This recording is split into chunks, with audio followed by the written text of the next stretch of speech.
Okay everyone, it's Tuesday's morning briefing from the Celtic Way. I am Hamish, we've got Tony and Kevin on with me, guys. We're kind of looking forward to Dundee at this stage, Celtic Park, tomorrow night. It's a big game. They're all big games at the moment. Kevin, first of all, how's it going? What did you make of the weekend against Motherwell? My heart was in my mouth after that first half. But, you'll take a 3-1 victory at Fir Park anytime. And there were some, I know we left it late. There were some positives, especially Big Ida. I mean, that's, 4 goals under serious pressure from 2 games, only from 2-3 games. 5 appearances, Kev. Yeah. But this is only how many has he actually started? 3. So he looked good. I mean, what a header! And we played some decent football in the second half. I'm very, very concerned about Kuhn, though. What have we bought? Because there's nothing in any of his appearances that makes you think, what did we think we were recruiting there? I mean, God forgive me, you don't want to be cruel, but this is, and I don't want to bring up the spectre of Raphael Scheidt. If you remember the Brazilian that we apparently bought for around £6 million in the late 80s, early 90s. How many games did he get, Tony? Not many, let's put it that way. Was he not great, Raphael Scheidt, no? No. Was he not great? God. Did he struggle? He was murder. However, you don't want to be cruel, but I mean, how much to me? We paid a right few million for Kuhn. We're assured they had a pedigree. 3 million we paid for Kuhn. I mean, that is not good. Not good. I think that's the thing for me, is he clearly is a player who's burdened at the moment by playing for this struggling Celtic team. Ida is the complete opposite. He just looks like he's relishing every moment and is kind of leading the team at the moment. I mean, it's a kind of weird place we've found ourselves, but I'm here for it, Tony. If he is going to lead us to the double, I'm here for it. I tell you what, he's a cool customer. He was talking on Sunday, Sunday after the game, and I asked him, I said, you seem pretty laid back, pretty cool customer. I said, Celtic are in a title race, do you not get nervous? And he's like, I thrive on that. He says, that's what I love. He says, that's why you're a footballer. He's just like looking me straight in the eye, and then I said to him, the 2 goals that you scored, I said, obviously they were from open play. I said, you must be delighted about that. I said, but is that more of what you're about? And he was just like, I just want to score goals and help the team. And he says, if that's so be it. He says, it was good that they weren't penalties. And I'm just thinking, I'm loving the cut of your jib. He's like, all the Celtics are photos of worlds on their shoulders. And this big guy's like, I'll score the goals. I don't mind if I play. I'll score. It's just like, please do that, and please don't let it get to you. Just block out the outside noise and do what you're doing. Great attitude. That's great, isn't it? Yeah, it's almost as if he's just like he maybe almost doesn't realise. I know he's Irish and he'll know what Celtic are about, but sometimes when you come to a club and you're thrown in straight away, and he basically was thrown in straight away, you kind of don't even have a chance to really realise what you're doing, and he's maybe just riding the crest of a wave at the moment. Right, a few comments, and Christopher, we'll start with this one. Hi guys, your wish for CCV and Nawrocki to play together in defence won't be happening, as Nawrocki has yet another injury. What a waste of money he's turning out to be. Kuhn and Maida should not play. We've already touched on Kuhn, haven't we? I was trying to remember if that was on air or off air, but I think it was on air. Nawrocki, injured, guys. He's going to miss the game against Dundee, possibly more games as well. I believe it's a leg issue, and we don't know the full extent of that yet. So we're not going to get that settled centre-back partnership of CCV and Nawrocki Kevin, it's probably going to be Carter Vickers and Scales on Wednesday. Yeah. Look, I think we can cut Scales a bit of slack here. I saw a lot of heavy criticism of him, especially for his first half performance against Motherwell. And, there seems to be a little kind of bit of a drop-off in the last 2 or 3 games. But, he's held us together. He's held that very makeshift defence together for most of the season, when everybody else has been, prone to injury. So that doesn't worry me unduly. I think Yang has to start. Thought he had a cracking game. Absolutely. He was everything that Kuhn, and to a lesser extent, Maeda wasn't. And I think he was instrumental in us taking the upper hand in that second half. I thought he was one of his best displays of the season. Yeah, he was excellent, and I think he will start. I'm pretty sure of that. Just going back to the Nawrocki stuff, Tony, it's been a tough season for him, hasn't it, injury wise, and he's really not been able to really play for a sustained period. He came in with the £4.5 million price tag, and nothing's gone right for him, really, has it? And sometimes you just have to write off a season, and it looks like it's becoming a bit of a write-off for Nawrocki. I'm not saying there's not a player there. He's certainly big and imposing enough, and would probably look the part beside someone like Cameron Carter-Vickers.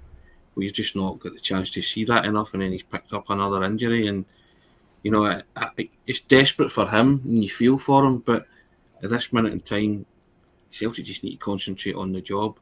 If you're not playing, you are out of sight and out of mind at this minute in time, because Celtic have got a job to do. I feel for him, and he's probably himself, really, really frustrated at what's happened this season. But, Celtic need to concentrate on the job at hand, and that's tomorrow night against Dundee. Scales and Carter Vickers it will be. I'm not too perturbed at that. I would have preferred Nawrocki and Cameron Carter Vickers, but as we spoke about yesterday, Cameron Carter Vickers and anyone, it doesn't really matter. Tony, you could put you next to CCV, and I'd yes, feel exactly. Yeah, in my present state, and I would look no bad. So yeah, exactly. So it's just that comfort blanket of seeing Cameron Carter Vickers back doing what he does best, and I think Celtic will. I think they'll attack a lot tomorrow, so I don't think the defence will be too stretched tomorrow. I'm hoping, So I think tomorrow night's one of those nights where you really have to try and eat into that small goal difference that Rangers have. Yeah. Love it. Pointing out crazy the amount of injuries we're sustaining. There have been a hell of a lot of injuries this season, guys. When you look at it, I mean, and not just small injuries either. Injuries that have kept players out for months at a time. Abada, Hatate, Carter Vickers, Nawrocki, other players have all missed sustained periods through injuries. Is it just bad luck? Is there something else at play here, Kevin? What do you reckon? I think it's just bad luck. You can drive yourself nuts and paranoid if you start thinking about training regimes or coaching methods. The grass at Lennoxtown. It's just it's bad luck. I can't remember any other season where we're about 3/4 way through the season, and every defence that we have played, every game, our defence has been makeshift. When I say makeshift, it's never been the first choice defence. Now, a lot of that is due to injuries, but again, a lot of it is due to the fact that the two big money signings, the centre half signings, Brendan Rodgers didn't fancy them.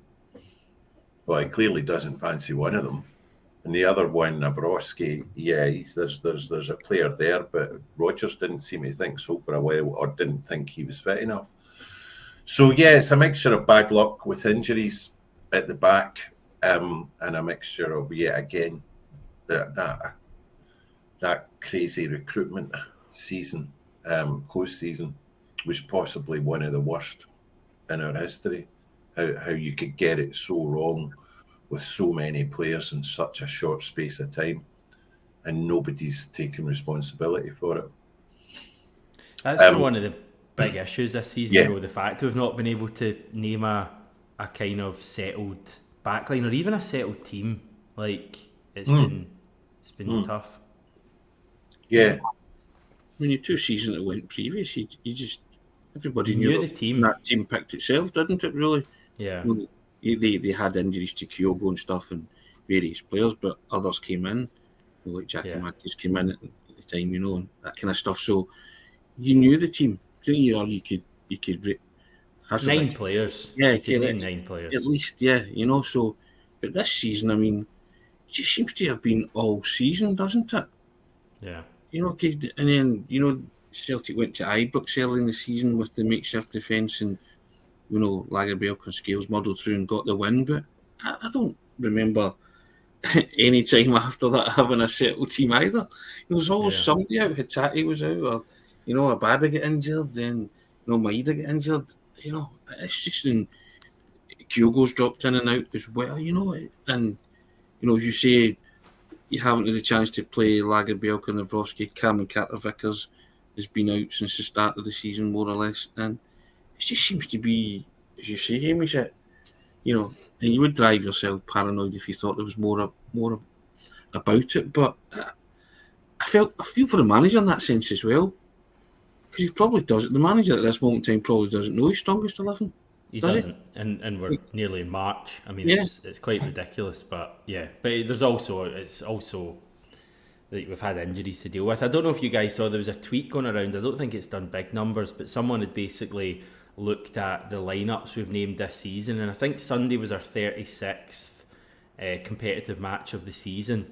In those 36 matches, we've named 30 different combinations of starting lineup. We've named, I think that doesn't surprise me. We've named We've named the same starting lineup 3 games in a row just once.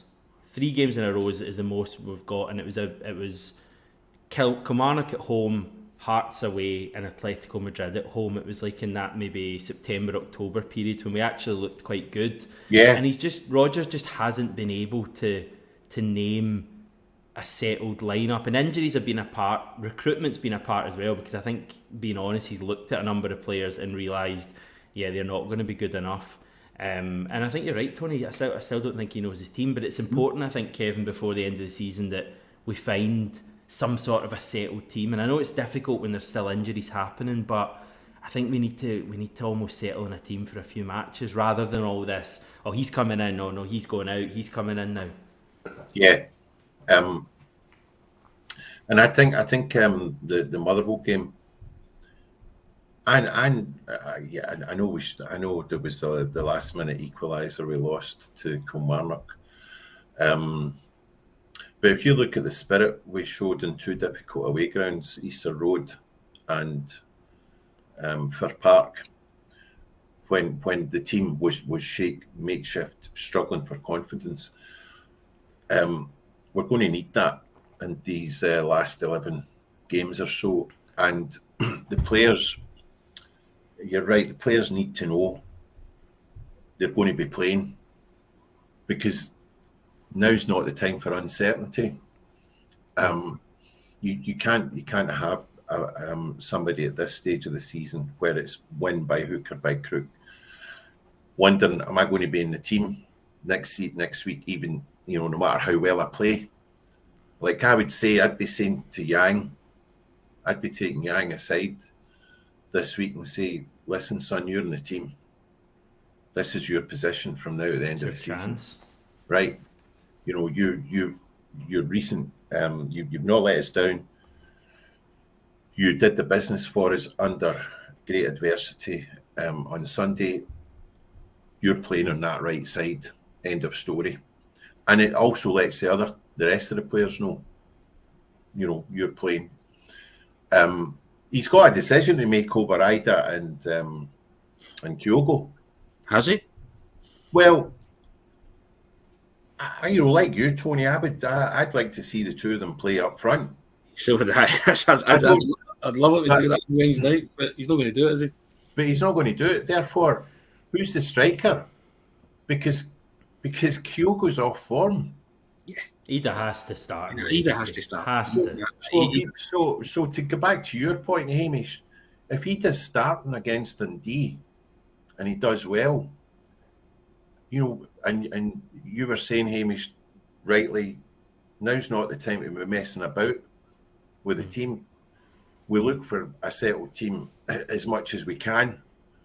So you say to Ida, right, son, you've got the number 9 jersey from now to the end of the season, unless something happens, and the rest of the team are told that as well, and they've got some certainty about it, and they know how he plays, and it's not, it's unfortunate. It might seem brutal because the wee man's been outstanding for us, but nothing's certain, nothing's certain. And Kyogo's he's got a good attitude, I think.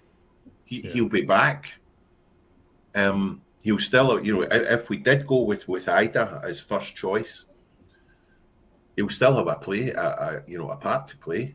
But that's that. These are kind of like crucial season-defining moments that we're in at the moment, and it's not a time to be messing about and sowing uncertainty. So I think that's where the manager earns his salary. When you make decisions like this, right? This is where he'll show his qualities, I think, and his credentials, and possibly guide Celtic over the line in this title race by, as you say, taking players aside and just doing what's best for the team. And at this moment in time, what's best for the team is playing Ida up front against Dundee on Wednesday. I'd love to see the two of them. He's just not going to do that, Hamish, is he? So I'm a yellow jersey man. If you get the yellow jersey and you're in possession, Tour de France thing. But I am, right? And Ida transformed that game on Sunday. He transformed the team. Yang as well, right? He transformed the mood music. So you have to turn around and say, you've got to give them confidence to take that into Wednesday night against a team where you could maybe score 2 or 3 against. And you say to Ida, same again. You say to Yang, same again. It was the supply that made it. Yep. And I've written an article this morning talking about the header was Giakoumakis like and the finish was Kyogo like. So if you've got a hybrid of the two in terms of in the shape of Ida, great. I'm not comparing them. I'm just saying the goals reminded me of these two players. So if he can, he can nurture that and score goals, then, all the better for Celtic. But it was a supply. We spoke about Ida's second goal yesterday. You mentioned, Hamish, about the ball coming across, but it was a Kyogo finish. Kyogo was a finish, so. Yeah, I was laughing because we were trying to remember great headed goals, and when the last one had been scored, and we all forgot that Kyogo literally scored one the weekend before, a brilliant header. I think we're agreed, if we were the manager, Ida would start for us against Dundee. What about if we're playing Rangers tomorrow night? Who would you have start up front? Because I'll be honest, I would still want Kyogo. It's a weird one, isn't it? That's a different question altogether, isn't it? But it is, and it's a hypothetical one. But but you would probably go with Kyogo because of experience and the fact that he scored goals against Rangers before, right? Yeah. But you're not playing Rangers, so you've got a chance. What about when we come to that game? It's going to be, I guess, when we come to that game, the manager's got a huge decision on his hands, hasn't he? And it will show you his frame of mind and the way he thinks. So because at this minute you're trusting Ida to score goals, aren't you? More than Kyogo at this juncture I'm talking about right now. It can change in the course of a game, 45 minutes, 90 minutes, call it what you like, but as I say, Ida had a tremendous impact on that game on Sunday and swung it your way. Yeah. I want to see that. Sorry, you're talking about Rangers. I recall our Ange Postecoglou's first game against Rangers as manager at Ibrox, where Rangers won narrowly 1-0. It was actually a very even game. Mm-hmm. Celtic played well in that game. So did Rangers. It was a great game. So we started with Odson Edouard up front. Missed an absolute sitter, although, when we saw it back, the ball did take a bobble, but that should have been a goal. So Kyogo comes on for the last 20 minutes or so and was outstanding. His movement, we began to see in that game, what he would be bringing, just the speed of movement. The Rangers defence were in the diacam before the end of that game, and we created more openings with his darting runs in the short time he was on the pitch than we had for the most of the previous games. So you're looking ahead at the Rangers game, and let's say Ida scores tomorrow, and he gains momentum coming up to Ibrox. Well, it gives us an option in a season where we've had no options really. So you would start with Ida, and that the wee fella's on the bench and can come on, and he's tip-top fitness. He scares the bejesus out of that Rangers defence with the goals. I think I think after Henrik Larsson, he scored more goals against Rangers than any other player we've had since the Larsson days. So there's an option there. I would have no fears about starting Ida against Rangers, knowing that you've got Kyogo coming off the bench in the crucial last half hour if it still goes. We're getting into trouble for getting ahead of ourselves, and I agree with you all totally. I literally just threw that one in because I thought it was an interesting point regarding where our forwards are at. So apologies everyone, I'm well aware Ibrox is a good bit away, and listen, I'm the one who's saying one game at a time, so we should probably try and stick to that. Mantis is one of the main ones saying that. What else we got? I'll just rattle through some comments on various things. Martin saying having CCV back is huge. What a difference he made. Point I made yesterday. I think he's going to be a huge player for us. William, has this current version of the Hoops got enough about it to play more like the end of the Motherwell game often enough to win the league? Is basically asking, can we keep that level up for a longer period, Tony? We'll find out, won't we? Come on, that's a cop-out, come on. Well, after the first half, I was saying people were writing Brendan Rodgers obituaries and all that, and saying he had 45 minutes to save his job, so that it's not so much a cop-out, you just don't know what Celtic are going to turn up. But it's all about supply to the front man, isn't it? If you supply the front man, he'll score goals. And we've played in a way that would have suited Kyogo in the second half. It's funny. And he wasn't on the park. And he would have thrived with that service as well. He would have did what he did. Maybe not so much with the header, but I wouldn't have ruled him out. But the low crosses across, Arthur Johnston pinged a couple across that would have been meat and drink to Kyogo as well. So that's what made me write the piece about Giakoumakis and Kyogo hybrid with Ida, because I felt the second half was catered to Kyogo. Funny enough, he wasn't on the park. And the first half was bereft of anything and very, very poor. And everybody was just, the alarm bells were ringing. And we said in Monday that the only surprise was it took Motherwell so long to score. So the team's clearly capable of playing the way they did, because you've seen it in fleeting. You saw it twice in Europe.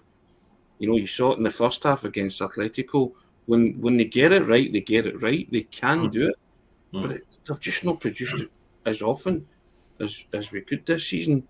And and you're just too scared to say anything about Celtic at the minute, because any prediction that you make, you could get a custard pie right in the face, because they've been so unpredictable.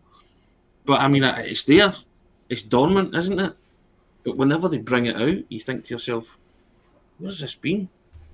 And even in the second half on Sunday, they were great for about 20 minutes in that second half. So for about 70 minutes of that game, they weren't great, but they did enough, and they got it over the line, and then the mood music changed. So you got to hope that they just take a wee bit of inspiration and confidence from that, and they've really got to go for it tomorrow night against Dundee. And from the kickoff, just get everybody up and and try and go for some early goals and eat into that, as I say, that goal difference that Rangers have. I know it's, what is it, 6, 8, something like that. I don't know. 6, I think. 6, yeah. So, let's see how many. It's just that spectre of bringing that down as well. It's always of applying pressure, and this is a chance tomorrow night. And if you read it, you're thinking, I fancy this. Not scored at Celtic Park yet. Yeah, so feed me the ball and I'll score type thing. You've got to think he'll play. I think Carter Vickers coming back gives us makes a crucial difference in another area. Well, we saw the footage. I'm sure you saw the footage on social media of like the 45 passes, and we played in our own half against Kilmarnock.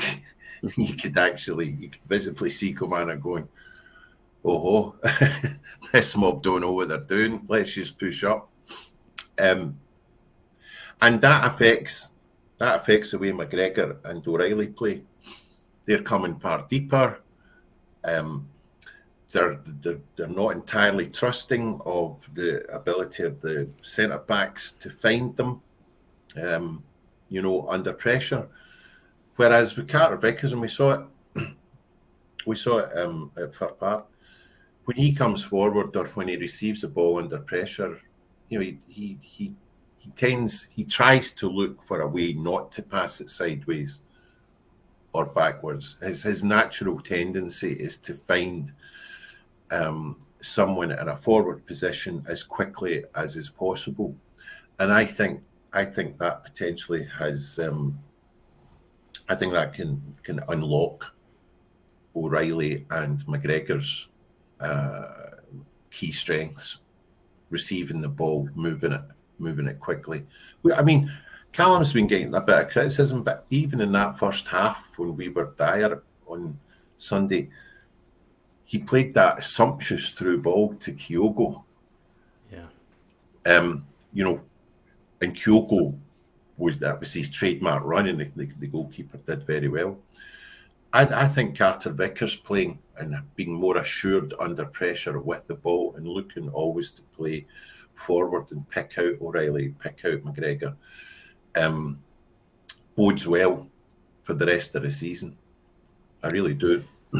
Yeah, the amount of passes given away on Sunday from our defenders under no pressure was quite something. I mean, Taylor had 4 or 5, Nawrocki had a couple, Alistair Johnson in that first half barely found his man, and Liam Scales took too long to even pass the ball, so he was almost the worst. But the 4 of them were really poor, and I did notice in that second half we had much more control.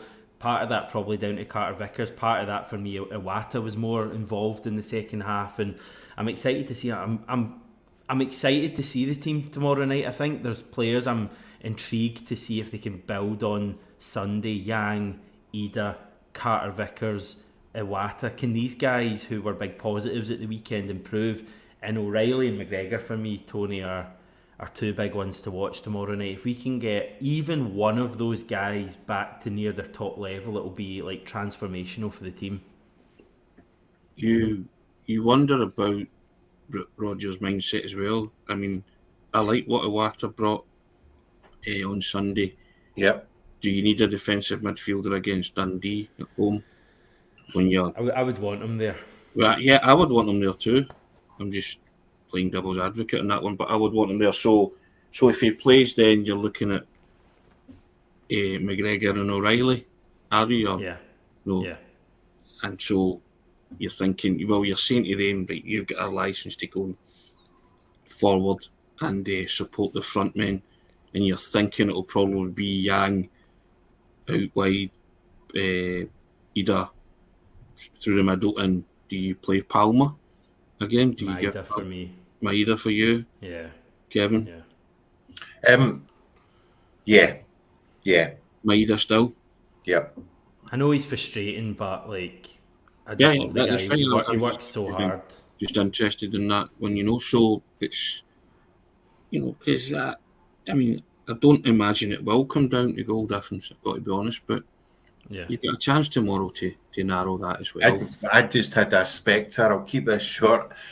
Of when we threw the title away in 2003, I think, and we played Dundee at Parkhead midweek, and we were 6-0 up on them in the last 10 minutes, and they scored 2.